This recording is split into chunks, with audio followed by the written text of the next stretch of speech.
Kim Chu, all out sa Pink Day. Bonggang pink moments, trending na naman. Darren Espanto, todo suporta kay Kim sa Pink Day. Ang sweet ng magbestie.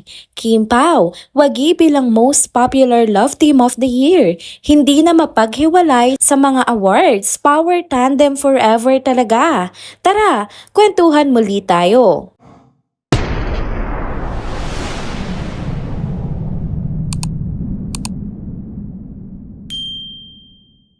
Hello mga ka-trenders! Welcome back muli sa ating channel. Kung bago pa lamang kayo dito, huwag nang kalimutang mag-like, mag-subscribe, at i-hit na rin ang bell notification para lagi kayong updated sa mga balitang trending at napapanahon. Mga ka-trenders, may naging paandar na naman nga ang ating chinita princess na si Kim Chu. Kahit wala siyang paramdam sa It's Showtime nitong mga nakaraang araw, apat hindi niya talaga pinalagpas ang selebrasyon ng Pink Day noong June 23. Kahit parang nagulanta nga siya sa umpisa at tila hindi aware, based na rin sa kanyang ex-post, humabol pa rin siya sa kasiyahan. At syempre, bilang Pink ang all-time favorite niya, go na agad si Kim sa kanyang pa-Pink moments. Sa kanyang Instagram, makikita nga ang series ng mga larawan ni Kim na puno ng shades of pink. Mula sa pink wall, bulaklak na inaamoy-amoy niya, backpack, vacuum flask, bike, outfit, shoes, dress, accessories, hanggang sa pink na relo at envelope. Talagang todo si Kim sa pagiging pink girl. Sa Instagram post pa nga niya, eto naging caption niya, may pa-sweet at effortless na hirit. Quote and unquote, just because, last slide, pink girl for Evs, no questions asked. Ika nga, hindi na kailangan ng paliwanag, basta pink, sold na si Kim. Pero teka, hindi nga lang si Kim ang todo suporta sa Pink Day. Pati ang bestie niyang si Darren Espanto, present din. Oo, nagpost din si Darren ng litrato ni Kim na nakasuot ng pink at bit-bit pa lahat ng pink na gamit niya. Sweet ng mag-bestie, no? Hindi rin nakalimot si Darren na i-celebrate ang favorite color ng kanyang bestie na si Kim. Parang sinasabi ni Darren sa post niya na kahit hindi siya naka-pink, sasabayan niya si Kim sa trip nito. Kasi nga, ganun sila kalapit sa isa't isa. Nakakatuwa ngang makita na pati mga kaibigan ni Kim ay kabisado ang maliliit na detalye tungkol sa kanya, katulad na lamang ng hilig niya sa kulay pink. Siyempre, bumahari ng mga nakakatuwang komento mula sa netizens. May mga nagsabing si Kim daw ang pink princess. May isa pang pink is life. At ang pinaka-cute, may nagbiro pa na kapag nagka-baby daw si Kim at babae ito, 100% pink lahat ng gamit ng bata. Cute, 'di ba? Pero kung titingnan ng maigi, mga throwback photos ang pinost ni Kim. Mahaba pa nga ang buhok niya dito, malayo sa maikli at medyo fierce na hairstyle niya ngayon. So kahit lumang pictures ito, halatang pinili niya yung mga pinaka-iconic na pink moments niya just to join the celebration. Kaya naman kahit late, stand out pa rin. Sa totoo lang, hindi na bago sa mga fans ang ganitong paandar ni Kim Chu. Mahilig nga talaga siya sa mga simple pero nakakatuwang pakulo sa social media. At sa mga ganitong pagkakataon, makikita natin kung gaano nga ka-authentic at ka-adorable ang personality niya. Dagdag pa dyan ang suporta ng kanyang kaibigan na si Darren. Mas naging espesyal ang Pink Day celebration nila. Kaya ayan mga ka-trenders, muling pinatunayan ni Kim na siya ang tunay na reyna ng pink.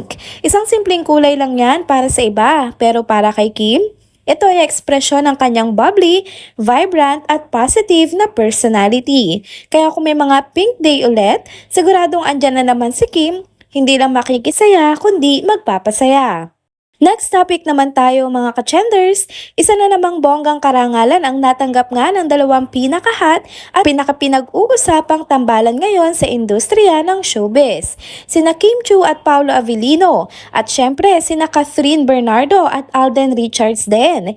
Inilabas na nga ng Guillermo Mendoza Memorial Scholarship Foundation ang listahan ng mga nanalo sa 53rd Box Office Entertainment Awards ngayong 2025 at proud nga nating ibinalita na wagi na naman ang ating mga iniidolo.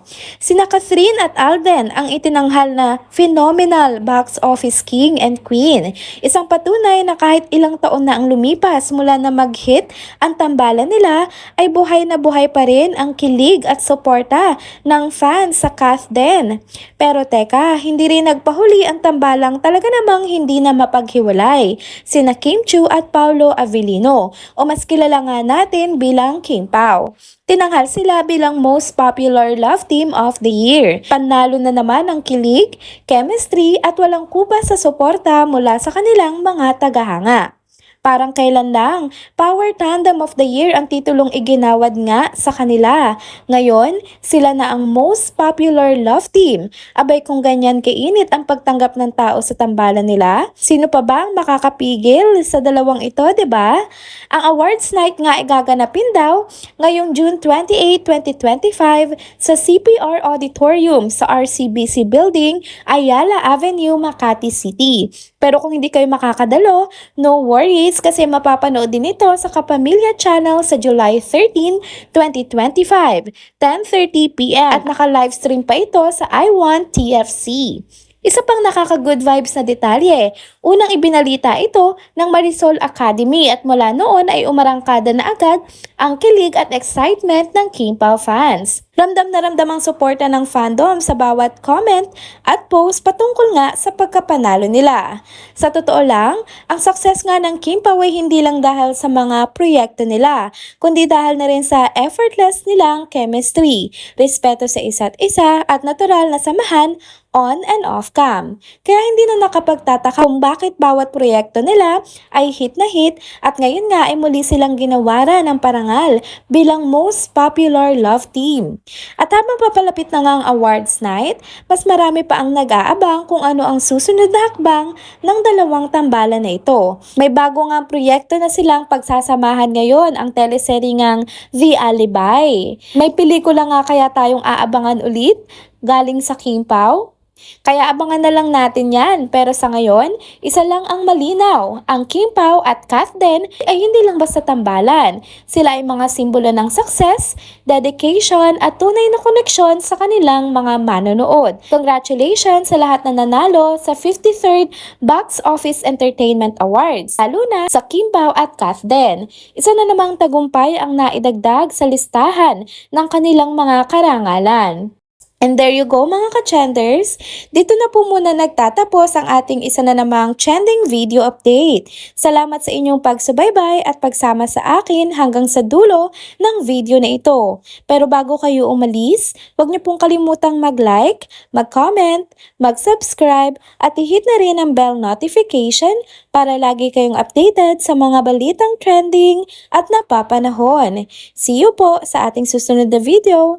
Paalam!